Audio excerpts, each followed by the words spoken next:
আমরা ইতিপূর্বে এমন একটা সময় আমরা পার করেছি, যেই সময়টায় যত চোর বাটপার খুনি এরা দিব্যি চলাফেরা করেছে, এরা মানুষের সামনে ওপেনে চলাফেরা করেছে। কিন্তু যারা দ্বীনের ধারক বাহক, কোরআনের ধারক বাহক ওলামায়ে কেরাম, তাদেরকে জেলখানার মধ্যে বন্দি করে রেখেছে যুগের পর যুগ, বৎসরের পর বৎসর তাদেরকে জেলখানায় বন্দি করে জাতিকে দেখাতে চাইল যে আলেমরা হলো, এরাই হলো চোর, এরাই হলো বাটপার, এরাই হলো নারী ধর্ষণ, এরাই হলো সমাজের মধ্যে রাজাকার, এরাই হলো সমাজের জন্য সন্ত্রাসী। এরকম বিভিন্নভাবে জাতিকে বোঝানোর জন্য ওরা চেষ্টা করল। সম্মানিত হাজিরিন, এজন্য যুগে যুগে যারা দ্বীনের সহি দাওয়াত যারা দিবে, যারা সঠিক কথা বলবে, তাদের উপর জুলুম, নির্যাতন, অত্যাচার এগুলো আজকের কথা নয়, বরং এটা আপনার নূহ আলাইহিস সালাম থেকে শুরু করে আজ পর্যন্ত সকল নবীদের জমানায় এবং সকল যুগেই এটা ছিল। সম্মানিত হাজিরিন, এইসব বেঈমানেরা শুধু নূহ আলাইহিস সালামের উপর নির্যাতন করেন নাই, বরং আমাদের নবীর উপরও এরা অসংখ্য অগণিত জুলুম নির্যাতন ওরা করেছে। সহিহ বুখারীর 520 নম্বর হাদিসের মধ্যে আসছে, আব্দুল্লাহ ইবনে মাসউদ রাদিয়াল্লাহু তাআলা বলেছেন যে আল্লাহর রাসূল একদিন বাইতুল্লাহর পাশে সালাত আদায় করতেছেন। তিনি বাইতুল্লাহর পাশে নামাজ আদায় করতেছেন। তার দোষ কি ছিল এখানে বলেন? তার দোষ আছে কোনো? তিনি কোনো কাফেরকে হত্যা করার জন্য গেছেন? যান নাই, তিনি বাইতুল্লাহর পাশে বসে সালাত আদায় করতেছেন, নামাজ আদায় করতেছেন। এরপরে আবু জাহেল তার দল বল নিয়ে আসলো, এসে বলতেছেন এই ব্যক্তির মাথার উপর, ঘাড়ের উপর কে আছো যে উটের পচা নাড়ি ঘুরিয়ে এনে তার কাঁধের উপর দিতে পারবে? উকবা ইবনে আবু মুআইদ বলতেছেন যে আমি পারবো। তিনি গেলেন, এরপর উটের পচা নাড়ি ঘুরিয়ে এনে আল্লাহ রাসূল যখন সিজদায় গেলেন, তার ঘাড়ের উপর, মাথার উপর এটা দিলেন, যাতে করে সে শ্বাস বন্ধ হয়ে, নিঃশ্বাস বন্ধ হয়ে মারা যান। আব্দুল্লাহ ইবনে মাসউদ রাদিয়াল্লাহু তাআলা বলতেছেন আমি সব দেখতেছিলাম, কিন্তু কিছু করার মতো আমার ছিল না। এদিকে যখন ফাতেমা রাদিয়াল্লাহু তাআলা আনহাকে খবর দেওয়া হলো, ফাতেমা রাদিয়াল্লাহু তাআলা আনহা আসিয়া আল্লাহ রাসূলের এই মৃত্যুর হাত থেকে তাকে রক্ষা করলেন, এগুলো সরাইয়া দিলেন এবং কাফেরদের বিভিন্নভাবে ধিক্কার দিতে থাকলেন। সম্মানিত হাজিরিন, শুধু তাই নয়, আবু লাহাবের পুত্র ছিল, আবু লাহাবের এক পুত্র উতাইবা বিন আবু লাহাব। তিনি একদিন এসে আল্লাহ রাসূলের সামনে বলতেছেন আমি সূরা নাজমের 1 নম্বর এবং 8 নম্বর আয়াত আমি অস্বীকার করি, এই কথা বলি। সে আল্লাহ রসুলকে হ্যাঁচকা টেনে তার জামার বুতাম খুলে ফেলল এবং তাকে থুতু নিক্ষেপ করল। একজন আল্লাহর এত সম্মানিত নবী, যার মতো সম্মানিত মানুষ এই দুনিয়ার মধ্যে কেউ আসেও না, আর কেউ আসবেও না, এমন একজন সম্মানিত মানুষের জামার বুতাম যদি টান দিয়ে হ্যাঁচকা টেনে খুলে ফেলে, ছিঁড়ে ফেলে এবং তাকে যদি থুতু নিক্ষেপ করে, এটা নবীদের জন্য কত বড় অপমান, এবার আপনি চিন্তা করেন। এরপরে উতাইবার আর এক ভাই ছিল উতবা, আবু লাহাবের ছেলে। একদিন সে আল্লাহ রসুল থেকে কোরআনের বাণী শুনল। উকবা ইবনে আবু মুআইদ যখন শুনল যে সে কোরআনের বাণী শুনছে, এটা শোনার সাথে সাথে উকবা ইবনে আবু মুআইদ বলল তুমি এখনই ওই মুহাম্মাদের মুখে যাইয়া থুতু নিক্ষেপ করবে। তাকে থুতু নিক্ষেপ করতে বাধ্য করল। ওই উতাইবা আবু লাহাবের ছেলে আল্লাহ রসুলের কাছে যাইয়া আল্লাহ রসুলকে থুতু নিক্ষেপ করলো, হ্যাঁচকা টেনে তার জামার বুতাম খুলে ফেললো, তাকে থুতু নিক্ষেপ করলো। এরপরে আপনার আল্লাহ পাক রব্বুল আলামিন সূরা ফুরকানের ২৭ থেকে ২৯ নম্বর আয়াত, ৩টা আয়াত নাযিল করলেন। وَيَوْمَ يَعَضُّ الظَّالِمُ عَلَى يَدَيْهِ يَقُولُ يَا لَيْتَنِي اتَّخَذْتُ مَعَ الرَّسُولِ سَبِيلًا يَا وَيْلَتَى لَيْتَنِي لَمْ أَتَّخِذْ فُلَانًا خَلِيلًا لَقَدْ أَضَلَّنِي عَنِ الذِّكْرِ بَعْدَ إِذْ جَاءَنِي وَكَانَ الشَّيْطَانُ لِلْإِنسَانِ خَذُولًا। আল্লাহ পাক রব্বুল আলামিন বললেন, যারা নাকি আল্লাহ এবং তার রাসূলকে বাদ দিয়ে অন্য মানুষকে বন্ধুরূপে গ্রহণ করবে, কিয়ামতের ময়দানে আফসোস করে বলবে যে আমি কেন আল্লাহর রাসূলকে, আল্লাহ এবং তার রাসূলকে ছাড়িয়ে অন্য মানুষকে বন্ধুরূপে গ্রহণ করলাম। এই যে বন্ধুর কথায় আল্লাহ রাসূলকে যায় থুতুনিক্ষেপ করছে, বন্ধুর কথায়, এই বন্ধুর সাথে, খারাপ বন্ধুর সাথে চলাফেরার কারণে তাকে বাধ্য করলো এবং সেও এই মানে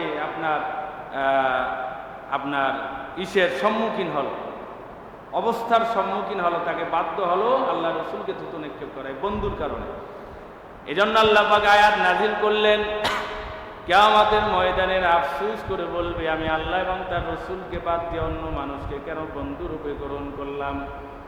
এই যুগের মানুষেরাও যারা বিভিন্ন আপনার জালিম সরকারের কথায় যারা আলেমদের উপর নির্যাতন করে, যারা নবীর ওয়ারিস আলেমদের উপর যারা বিভিন্নভাবে জুলুম নির্যাতন রিমান্ড যারা দেয়, এরাও কিয়ামতের ময়দানে আফসোস করে এইভাবে বলতে থাকবে যে আমি কেন করলাম,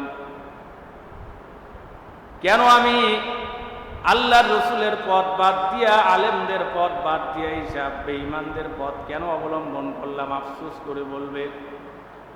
সম্মানিত হাজিরিন, আল্লাহর রাসূলের উপর বেঈমানেরা এইভাবে নির্যাতন করত, শুধুমাত্র তার দ্বীনের দাওয়াত, ওই মূর্তি পূজা কেন ছাড়তে বলে।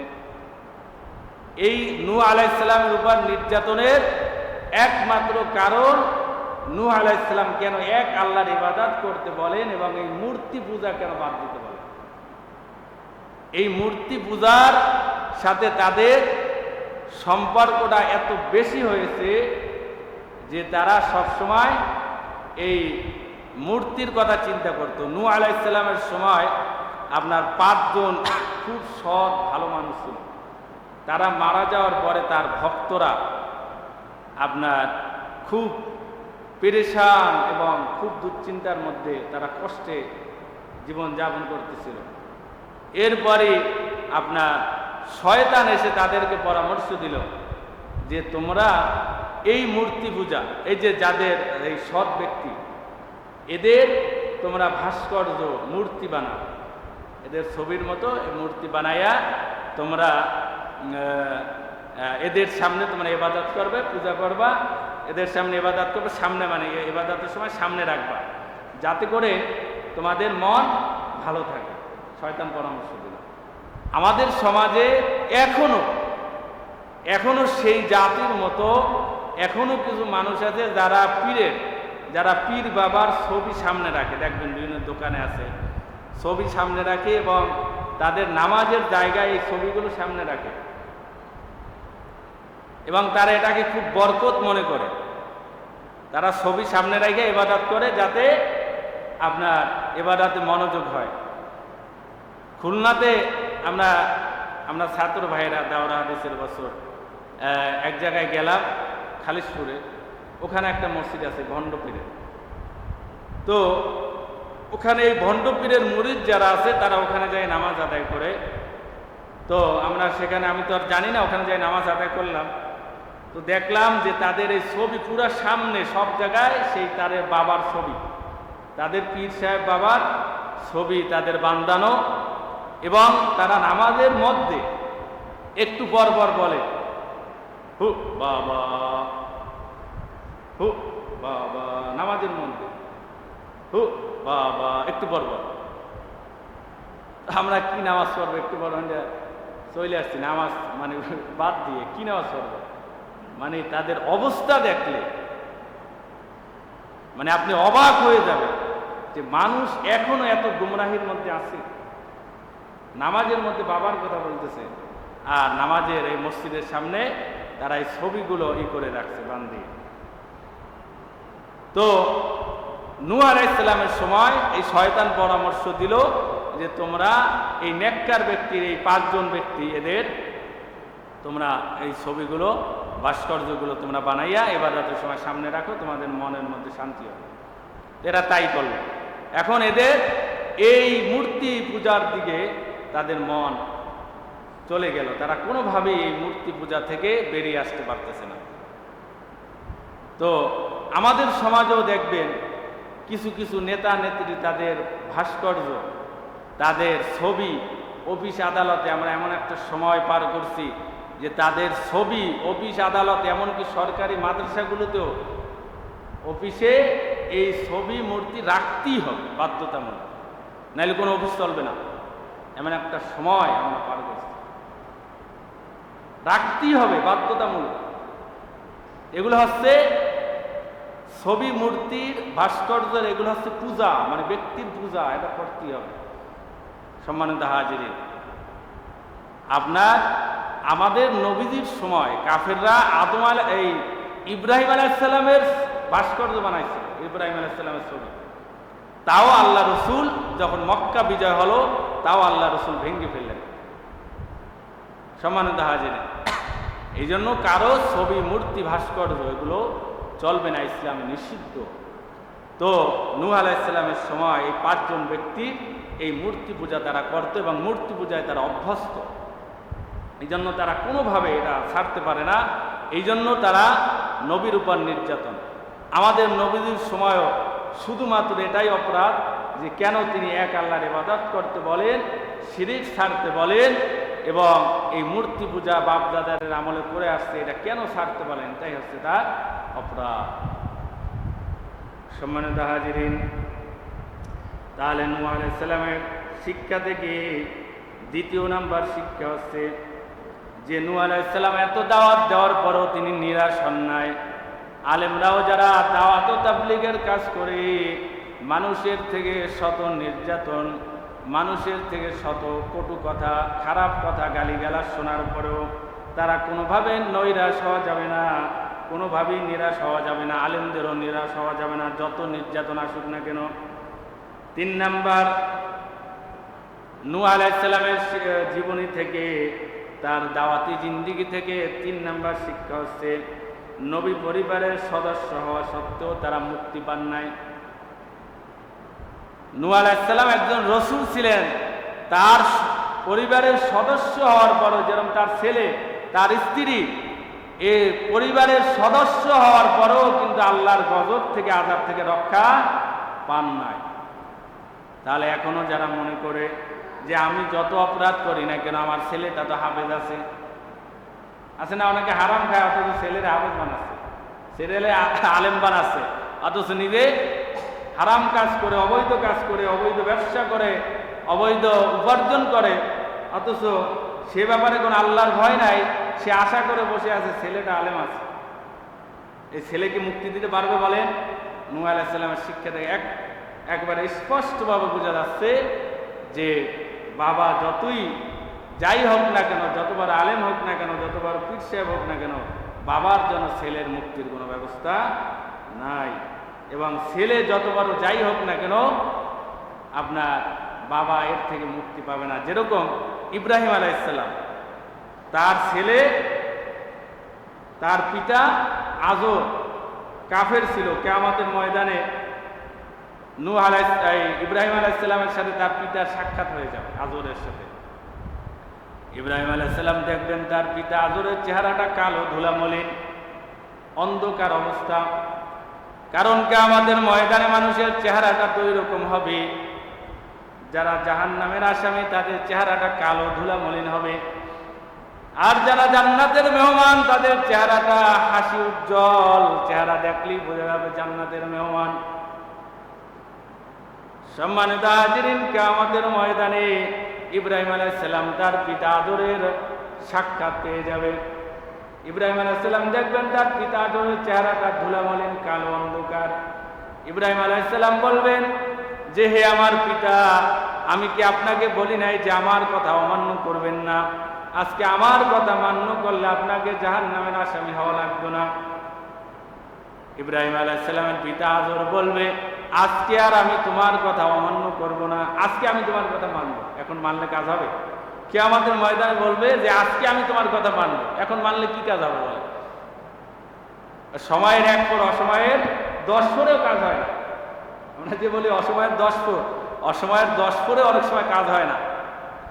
আপনার মা বাবা এখন বেঁচে আছে, এখন মা বাবার সেবা যত্ন করেন না, খোঁজ খবর নেন না। স্ত্রীর সাথে ছেলের সাথে ঘন্টার পর ঘন্টা কথা বলেন দূরে বসে, অথচ মা মোবাইলের দিক তাকাই থাকে, মার সাথে কথা বলেন না, খোঁজ খবর নেন না। মারা যাওয়ার পরে যতই আফসোস করেন, তখন আর কোনো কাজ হবে? তখন যদি আফসোস করে আমার মা বেঁচে তাহলে আমি এইটা খাওয়াইতাম, ওইটা খাওয়াইতাম, কোনো কাজ হবে? তখন আফসোস করে লাভ কি? ঠিক তেমনিভাবে কিয়ামতের ময়দানে আফসোস করে লাভ নেই। আর ওখানে ইব্রাহিম আলাইহিস সালাম পিতা আজর বলে, আজকে আমি তোমার কথা অমান্য করব না।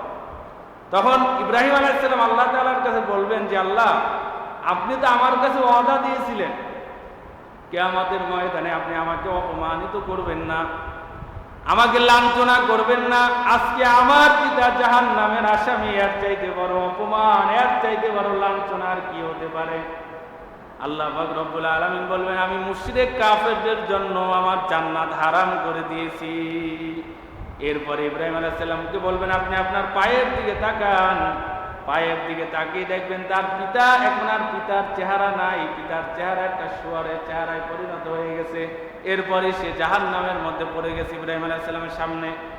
সম্মানিত হাজিরিন, তাহলে বোঝা গেল সন্তান যত বড় যাই হোক না কেন, পিতা রক্ষা পাওয়ার কোনো ব্যবস্থা নাই যদি ঈমান আমল না থাকে।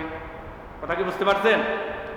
স্পষ্ট কথা, নবীদের জীবনী থেকে শিক্ষা হচ্ছে যে সন্তান যত বড় আলেম আর হাফেজ হোক না কেন, বাবা যদি ঈমান আমল না থাকে, মাপ পাওয়ার কোনো ব্যবস্থা নাই।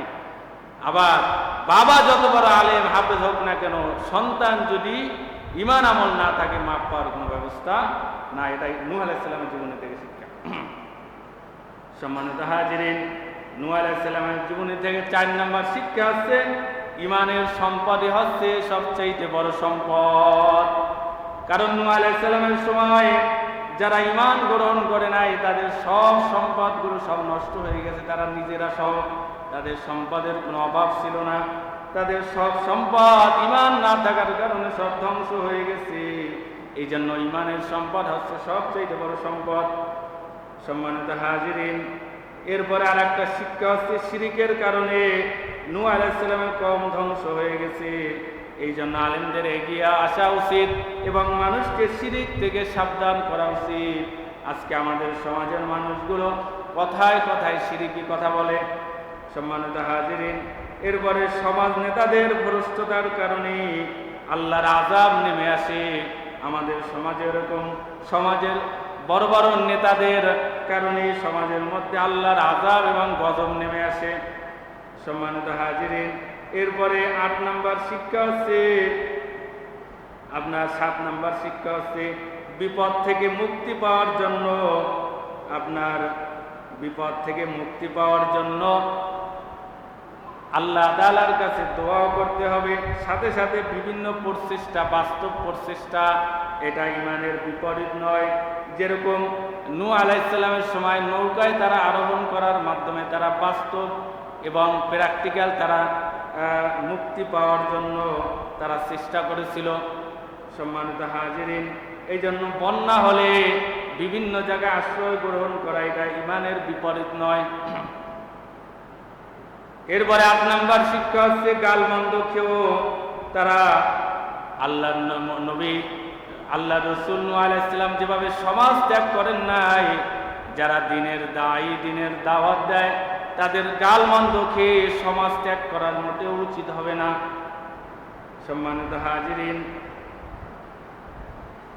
এরপরে আমরা নূহ আলাইহিস সালামের আল্লাহ পাক রব্বুল আলামিন নূহ আলাইহিস সালামের কিছু দাওয়াতের বর্ণনা দেওয়ার পরে এরপরে আল্লাহ তাআলা তার বিভিন্ন সৃষ্টির কৌশল এবং মানুষকে যে আল্লাহ তাআলা নিয়ামত দিয়েছেন সেই নিয়ামতের কথা স্মরণ করিয়ে দিলেন। যেরকম আল্লাহ পাক রব্বুল আলামিন বললেন, আলাম তারাও কাইফা খালাকাল্লাহু সাবআ সামাওয়াতিন তিবাকা, তোমরা কি লক্ষ্য করো নাই আল্লাহ কিভাবে সৃষ্টি করেছেন সপ্ত স্তরে বিন্যস্ত আকাশমণ্ডলী। ওয়াজাআলাল কমারা ফীহিন্না নূরা ওয়াজাআলাশ শামসা সিরাজা, এবং সেটায় চন্দ্রকে স্থাপন করিয়াছেন আলো রূপে এবং সূর্যকে স্থাপন করেছেন প্রদীপ রূপে। সম্মানিত হাজিরিন, এখানে আল্লাহ পাক রব্বুল আলামিন চন্দ্র এবং সূর্যকে আল্লাহ তাআলা তিনি যে বান্দাদের জন্য এটা অনেক বড় নিয়ামত হিসাবে আসমান আকাশে স্থাপন করেছেন, এগুলো তিনি বর্ণনা করছেন। এভাবে আল্লাহ পাক রব্বুল আলামিন যারা নাকি ঈমান গ্রহণ করতে চায় না, যারা আল্লাহর শ্রেষ্ঠত্ব আল্লাহর মহত্ব যারা বুঝতে চায় না, আল্লাহ তাআলা এদেরকে বিভিন্নভাবে এদেরকে আল্লাহর সেই সৃষ্ট কৌশল সম্পর্কে এদেরকে স্মরণ করে দিয়েছেন। যেমনিভাবে সূরা গশিয়ার শেষের দিকে আল্লাহ তাআলা বলেছেন, আফালা ইয়ানজুরুনা ইলাল ইবিলি কাইফা খুলিকাত ওয়া ইলাস সামাই কাইফা রুফিআত ওয়া ইলাল জিবালি কাইফা নুসিবাত ওয়া ইলাল আরদি কাইফা সুতিহাত। চারটা জিনিসের কথা আল্লাহ তাআলা বলেছেন যে তোমরা কি দেখো না ওই আল্লাহ তাআলা উটকে কিভাবে সৃষ্টি করছেন, আল্লাহ তাআলা আসমান কত উঁচা করেছেন, আসমানের সৃষ্টি এবং এই চন্দ্র সূর্য এগুলো আল্লাহ তাআলার অনেক বড় নিয়ামত এবং আল্লাহ তাআলার নিদর্শন। আল্লাহ তাআলা বলেন, ওমিন আয়াতিহিল লাইলু ওয়ান নাহারু ওয়াশ শামসু ওয়াল কমার লা তাসজুদু লিশ-শামসি ওয়ালা লিল-কমারি ওয়াসজুদু লিল্লাহিল্লাযী খালাকাহুন্না ইন কুনতুম ইয়্যাহু তা'বুদুন। আল্লাহ তাআলা বলেন, রাত এবং দিনের পার্থক্য, রাত এবং দিনের পরিবর্তন এবং চন্দ্র সূর্য আল্লাহ তাআলার নিদর্শন। কথা খেয়াল করেন, রাত এবং দিনের পার্থক্য, আল্লাহ পাক রব্বুল আলামিনের কত বড় কৌশল এবং কত বড় সৃষ্টির অপার দৃষ্টান্তটা আপনি চিন্তা করেন। আল্লাহ পাক রব্বুল আলামিন সূরা কসসের 71, 72, 73 নম্বর আয়াত আল্লাহ বলেন, আল্লাহ পাক রব্বুল আলামিন বলেন, আল্লাহ পাক রব্বুল আলামিন বলেন যে আমি কুল আরাইতুম ইন জাআলাল্লাহু আলাইকুমুল লাইলা সারমাদান ইলা ইয়াউমিল কিয়ামাতি মান ইলাহুন গায়রুল্লাহ ইয়াতিকুম বিদিয়াইন আফালা তাসমাউন। আল্লাহ পাক রব্বুল আলামিন বলেন, আমি যদি রাতকে কিয়ামতের দিন পর্যন্ত স্থায়ী করে দেই, তাহলে তোমাদের এমন কোন প্রভু আছে, এমন কোন ইলা আছে, এমন কোন রব আছে যে তোমাদের দিনের আলো এনে দিবে? চিন্তা করছে? আল্লাহ বলেন, আমি যদি রাতকে কিয়ামতের দিন পর্যন্ত স্থায়ী করে দেই, আর কোনো দিন হবে না, তাহলে এমন কোন প্রভু আছে, ইলা আছে তোমাদের যে তোমাদের দিনের আলো এনে দিবে? এরপরে আবার বলেন অমিন আয়াত, এরপরে আবার বলেন কুল আরাইতুম ইন জাআলাল্লাহু আলাইকুমুন নাহারা সারমাদান ইলা ইয়াউমিল কিয়ামাতি মান ইলাহুন গায়রুল্লাহ ইয়াতিকুম বিলাইলিন তাসকুরুনা ফি আফালা তাসমাউন। এরপরে বলেন যে আল্লাহ পাক রব্বুল আলামিন যদি তোমাদের দিনকে কিয়ামতের দিন পর্যন্ত স্থায়ী করে দেন, তোমাদের এমন কোন ইলা আছে, এমন কোন প্রভু আছে যে তোমাদের রাতের অন্ধকার এনে দিবে, তারপরও কি তোমরা ভেবে দেখবে না? তারপরও কি তোমরা শুনবে না? কত চমৎকার কথা! এরপরে আল্লাহ বলেছে যে আমি আমার নিজের অনুগ্রহ তোমাদের বলার আগেই আমি নিজের থেকে এরা অনুগ্রহ হিসেবে আমি তোমাদেরকে রাত এবং দিন দান করলাম, যাতে রাতে তোমরা বিশ্রাম গ্রহণ করতে পারো এবং দিনের বেলায় তোমরা আল্লাহর অনুগ্রহ, আল্লাহর রিজিকের সন্ধান তোমরা করতে পারো। সম্মানিত হাজিরিন, এই জন্য রাতের এই ঘুমটা আল্লাহ তাআলার অনেক বড় নিয়ামত। এটা বিজ্ঞানীরা প্রমাণ করেছে। রাতের 1 ঘন্টা ঘুম দিনে 6 ঘন্টা ঘুমালেও সেই পরিপূর্ণ হবে না। সম্মানিত হাজিরিন, রাতকে আল্লাহ তাআলা ঘুমের জন্য দান করেছেন। তো রাত এবং দিনের পরিবর্তন এটা জ্ঞানীদের জন্য অনেক বড় নিদর্শন। এবং চন্দ্র সূর্যটা আল্লাহ তাআলার অনেক বড় নিদর্শন, যেহেতু এটা আমাদের সব সময় সামনে থাকে। আল্লাহ পাক রব্বুল আলামিন বলে, ইন্না ফি খালকিস সামাওয়াতি ওয়াল আরদি ওয়া ইখতিলাফিল লাইলি ওয়ান নাহারি লাআয়াতিন লিউলিল আলবাব। الذين يذكرون الله قياما وقعودا وعلى جنوبهم ويتفكرون في خلق السماوات والأرض ربنا ما خلقت هذا باطلا سبحانك فقنا عذاب النار সূরা আলে ইমরানের 190 এবং 91 নম্বর আয়াত। আল্লাহ পাক রব্বুল আলামিন এখানেও তার চন্দ্র সূর্য এই সম্পর্কে আল্লাহ তাআলা তিনি এগুলা চিন্তা ভাবনা করার জন্য মুমিনদেরকে বলেছেন যে তোমরা এগুলা চিন্তা ভাবনা করে দেখো। সম্মানিত হাজিরিন, তাহলে চন্দ্র সূর্য এটা আল্লাহ তাআলার অনেক বড় আয়াত, অনেক বড় নিদর্শন। এই জন্য যারা চন্দ্র পূজারী, চন্দ্র সূর্যর যারা সূর্যের পূজা করে তারা দেখে সূর্য তো অনেক বড় বিশাল, এই জন্য সূর্যের পূজা করে। তারা দেখে সূর্য তো অনেক বড় বিশাল, যে সূর্যটা এই পৃথিবী থেকে 3 লক্ষ গুণ বড়, মানে 3 লক্ষ পৃথিবী ওর মধ্যে প্রবেশ করানো যাবে সূর্যের মধ্যে। ওরা দেখে এই সূর্য তো বিশাল সূর্য, এই জন্য ওরা সূর্য পূজা করে। আল্লাহ তাআলা বলে যে তোমরা চন্দ্র এবং সূর্যের পূজা করিও না, তোমরা তার ইবাদত করো যিনি এগুলো সৃষ্টি করছেন। সম্মানিত হাজিরিন, তাহলে চন্দ্র সূর্যের মধ্যে আল্লাহ তাআলার অনেক বড় নিদর্শন আছে, যেগুলো ব্যাখ্যা করার সময় সুযোগ এখন শেষ হয়ে গেল, এখন আর সেগুলো আলোচনা করার সময় নেই। তো এগুলো আমাদের সব সময় সামনে থাকে, এই জন্য আল্লাহ তাআলা এগুলোর উদাহরণ দিয়ে আল্লাহ পাক রব্বুল আলামিন তার এই অপার সৃষ্টি সম্পর্কে মানুষকে বুঝাইয়া তার প্রতি যেন ঈমান আনে এবং ইবাদত করে একমাত্র আল্লাহ তাআলার। এই জন্য তিনি বিভিন্ন আল্লাহ পাক রব্বুল আলামিন তার সৃষ্টি কৌশল সম্পর্কে চিন্তা ভাবনার জন্য আল্লাহ তাআলা কোরআনের বিভিন্ন আয়াতে আল্লাহ তাআলা বলেছেন যে যেমনিভাবে নূহ আলাইহিস সালাম সেও আল্লাহ তাআলার এই সৃষ্টি সম্পর্কে চিন্তা ভাবনা এবং সেই কথা স্মরণ করে দিয়েছেন।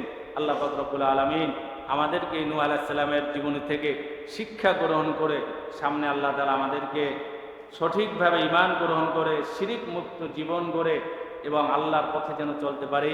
আল্লাহ পাক রব্বুল আলামিন আমাদের সকলকে সেই তৌফিক দান করুক, আমিন।